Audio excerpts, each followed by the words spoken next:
첫째 달, 그달 열 나흔 날은 나 주의 유월절이다. 같은 달 보름부터는 절기가 시작되니 이래 동안은 누룩을 넣지 않고 만든 빵을 먹어야 한다.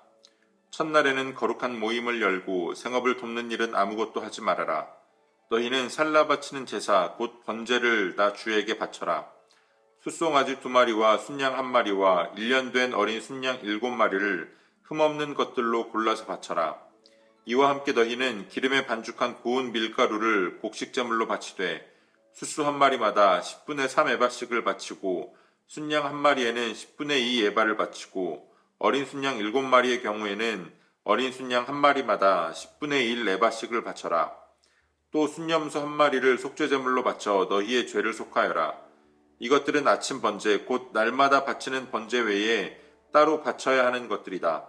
너희는 이래 동안 날마다 이렇게 내가 받을 음식을 나 주에게 불살라 바치는 제사 곧 기쁘게 하는 향기로 바쳐라. 이것은 날마다 바치는 번제와 거기에 딸린 부어드리는 제물 외에 따로 바쳐야 한다. 이래째 되는 날에 너희는 다시 거룩한 모임을 열고 생업을 돕는 일은 아무것도 하지 말아라. 햇곡식의 날 곧 새 곡식제물을 나 주에게 가져오는 칠칠절에는 거룩한 모임을 열고 생업을 위한 일은 아무것도 하지 말아라. 너희는 나 주를 향기로 기쁘게 하는 번제로 숫송아지 2마리와 순양 1마리와 1년 된 순양 7마리를 바쳐라.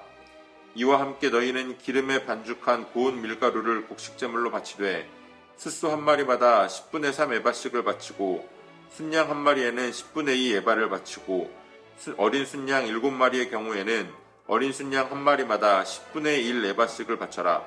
또 순염소 1마리를 바쳐 너희의 죄를 속하여라. 이러한 제물은 거기에 맞게 부어드리는 제물과 함께 흠없는 것으로 바치되 날마다 바치는 번제와 거기에 딸린 곡식제물 외에 따로 바치는 것이다. 7째 달 그달 초하루에는 거룩한 모임을 열고 생업을 돕는 일은 아무것도 하지 말아라. 그날은 나팔을 부는 날이다. 너희는 나 주를 향기로 기쁘게 하는 번제로 숫송아지 1마리와 순양 1마리와 1년 된 어린 순양 7마리를 흠없는 것들로 바쳐라. 이와 함께 너희는 기름에 반죽한 고운 밀가루를 곡식제물로 바치되 숫소 1마리에는 10분의 3 에바를 바치고 순양 1마리에는 10분의 2 에바를 바치고 어린 순양 7마리의 경우에는 어린 순양 1마리마다 10분의 1 에바씩을 바쳐라. 또 순염소 1마리를 속죄제물로 바쳐 너희의 죄를 속하여라.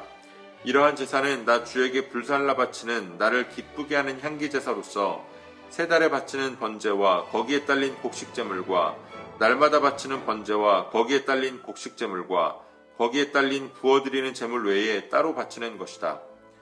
같은 달 곧 7째 달 열흘 날에도 너희는 거룩한 모임을 열고 고행하여라. 너희는 아무 일도 해서는 안 된다. 너희는 나 주를 향기로 기쁘게 하는 번제로 숫송아지 1마리와 순양 1마리와 1년 된 어린 순양 7마리를 골라서 바쳐라. 이와 함께 너희는 기름에 반죽한 고운 밀가루를 곡식제물로 바치되 숫소 1마리에는 10분의 3 에바를 바치고 순양 1마리에는 10분의 2 에바를 바치고 어린 순양 7마리의 경우에는 어린 순양 1마리마다 10분의 1 에바씩을 바쳐라. 또 순염소 1마리를 속죄제물로 바치는데 이것은 죄를 속하는 속죄제물과 날마다 바치는 번제와 거기에 딸린 곡식제물과 부어드리는 제물 외에 따로 바치는 것이다. 아멘. 5월 15일 월요일 오늘의 매일 성경 본문 말씀은 민수기 28장 16절로 29장 11절까지의 말씀입니다. 하나님께서 이스라엘이 지켜야 할 절기에 대한 규례를 주십니다. 유월절과 무교절, 7.7절과 나팔절, 그리고 대속죄일에 대한 규례를 주시는데요. 이 제사들은 그들이 매일 항상 드려야 하는 번제와는 별개로 드리는 제사였습니다. 이스라엘 백성들은 제사를 위해서 자신들의 시간과 물질을 드려야 했습니다. 흠이 없는 제물을 구별하여 하나님께 드려야 했습니다.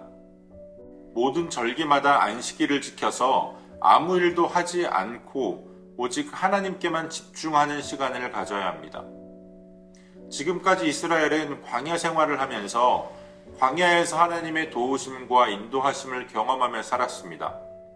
그러나 이제 그들이 가나안 땅에 들어가게 되면 그들은 광야에서와는 달리 그들 스스로도 자급자족할 수 있는 그런 환경에서 지내게 될 것입니다. 그러나 그들이 스스로 그들의 먹을 것과 입을 것을 해결하는 삶을 살게 된다고 하더라도 여전히 하나님께서 그들의 삶을 인도하시며 여전히 하나님께서 그들의 삶을 책임져 주신다라고 하는 고백이 아무 일도 하지 않는 안식일의 그러한 고백입니다. 이스라엘이 40년간 광야 생활을 하는 가운데에 하나님은 하루도 빠짐없이 매일매일 그들을 먹이시고 입히시고 또 그들을 보호하시며 인도해 주셨습니다. 매일이 하나님과 함께하는 하나님의 날이었습니다. 그리고 하나님은 이스라엘이 매 절기 때마다 그것을 기억하고 또 기념하며 제사로 하나님 앞에 나오라고 말씀하십니다. 풍성한 하나님의 은혜에 감사하며 그 감사의 고백으로 하나님 앞에 제사를 드리는 겁니다. 또 이스라엘은 그들이 새해의 시작이라고 여기는 일곱째 달 10일에 대속죄일로 하나님 앞에 나아갑니다.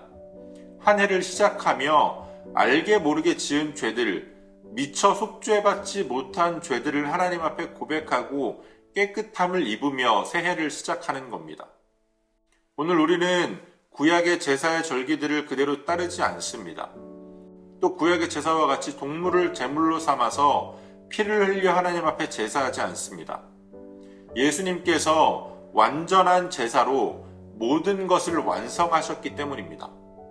그러나 하나님께서 이스라엘에게 절기를 주신 그 목적과 의미를 우리는 여전히 기억해야 합니다. 왜냐하면 그 모든 절기들이 결국은 하나님께서 우리의 삶을 주관하신다라고 하는 그러한 신앙의 고백이기 때문입니다. 우리는 우리가 가진 물질로 살아가는 자들이 아니라 하나님의 도우심으로 하나님의 인도하심으로 살아가는 자들임을 날마다 기억하고 그것을 마음에 품고 살아야 합니다. 그것이 오늘 우리가 하나님 앞에 드리는 예배 가운데에 고백되어져야 합니다. 날마다 성전에 모이기를 힘쓰고 떡을 떼며 또 기도에 힘썼던 초대교회 성도들과 같이 오늘 우리가 함께하고 있는 교회가 주님의 몸된 교회가 그러한 영적인 공동체로 예배 공동체로 하나님께 가까이 나아가는 그러한 공동체로 세워져 가기를 주님의 이름으로 축복합니다. 오늘도 우리에게 주신 본문의 말씀을 몇 차례 더 읽으시면서 여러분들에게 개별적으로 깨닫게 하시는 하나님의 말씀을 묵상하시고 또 여러분들이 개별적으로 깨달은 것들, 결단한 것들을 댓글로 함께 나눠주시기 바랍니다. 이제 개별적으로 묵상을 이어가시고 각자의 기도로 오늘의 묵상을 마치겠습니다.